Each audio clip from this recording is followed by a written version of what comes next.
Hence I hope आप सभी अच्छे होंगे। सेंट्रल आइडिया जो कि मोस्ट इंपॉर्टेंट रहेगा, keeping quiet by Pablo Neruda 2024 UP board examination के लिए, इंटरमीडिएट स्टूडेंट्स के लिए बहुत ही शानदार ढंग से इस सेंट्रल आइडिया को डिज़ाइन किया है। आइए इसको समझते हैं और देखते हैं।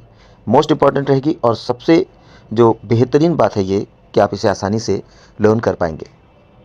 सो लेट्स गेट स्टार्टेड।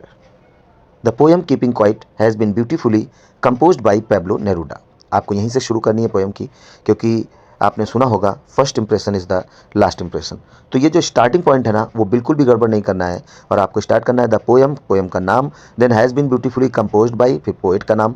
और पोएट की थोड़ी सी चाहें तो आप तारीफ इसके बाद कर सकते हैं कि ये जो पैब्लो नेरुडा हैं अपने समय के जाने माने कवि थे, तो कह सकते हैं कि Pablo Neruda was a well known poet of his time. ठीक है, नेक्स्ट लाइन जो है, the poem emphasises the need to keep silent for a moment. ये जो कविता है ना, इस बात पर जोर देती है, एम्फेसाइज मतलब जोर देना, कि आवश्यकता है किस चीज़ की, शांति की। एक लम्हे के लिए, एक लम्हे के लिए शांति की आवश्यकता है, जब पूरी दुनिया, पूरी कायनात एकदम शांत हो जाए, मतलब जो ह्यूमन बींग्स हैं स्पेशली, एंड डू नथिंग, और वो कुछ ना करे। ठीक है बात।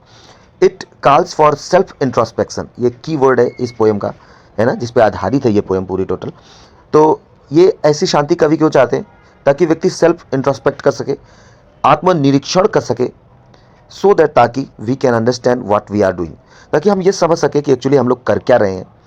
The poet asks us to stop wars, कवि चाहता है, हमसे कहता है कि हम युद्ध समाप्त कर दें, एक दूसरे के दिलों में जो एक दूसरे के लिए नफरतें हैं उनको ख़त्म कर दे, पोल्यूशन ख़त्म कर दे, किलिंग ऑफ एनिमल्स, जानवरों को मारना बंद कर दे, and ourselves as well as others, मतलब हम जो खुद को भी मार रहे हैं नफरत के ज़रिए, युद्ध के ज़रिए, पोल्यूशन फैला रहे हैं, जानवरों को मार रहे हैं, दूसरों को परेशान कर रहे हैं, ये सारी चीज़ें एक लम्हे के लिए समाप्त हो जाएंगी। तो जो पोएम आप पढ़ेंगे तो उसमें लिखा है कि मैं 12 तक गिनूंगा और सभी लोग शांत हो जाएंगे।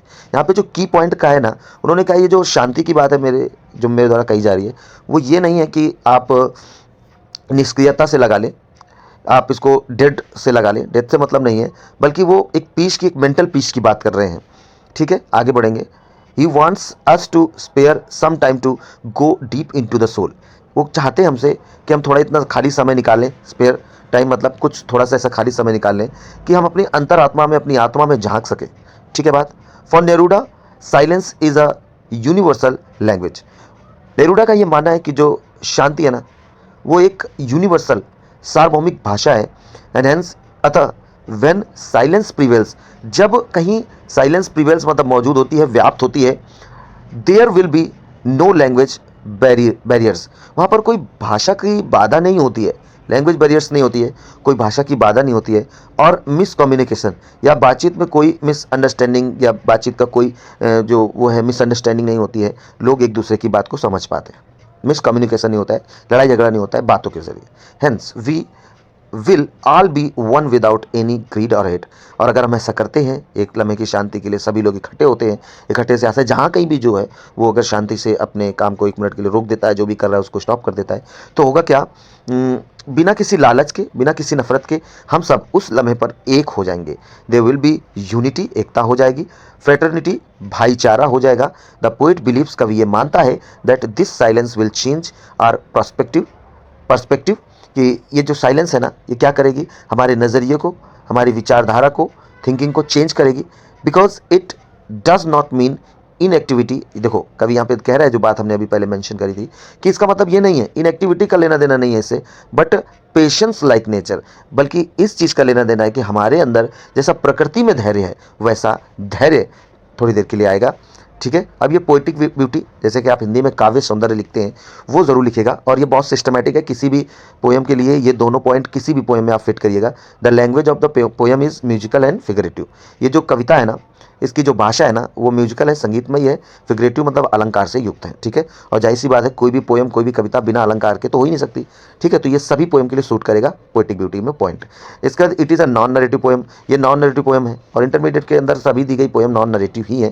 तो ये पोएम भी, ये लाइन भी आपकी सभी सेंट्रल आइडिया के अंत में पोएटिक ब्यूटी के रूप में काम करेगी। दूसरे, यहाँ पे कुछ फिगर ऑफ स्पीच मेंशन कर ली गई है। Alliteration, antithesis, repetition and anaphora are used in this poem.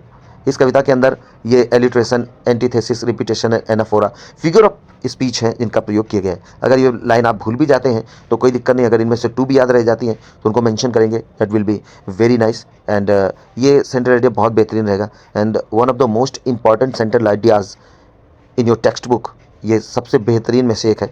तो आप इसको ज़रूर लर्न करिएगा और अगर वीडियो पसंद आया हो तो नेक्स्ट वीडियो मुझे बनाने की प्रेरणा मिलेगी अगर आप बहुत ज़्यादा इसमें लाइक करेंगे और अपने फ्रेंड्स को शेयर करेंगे।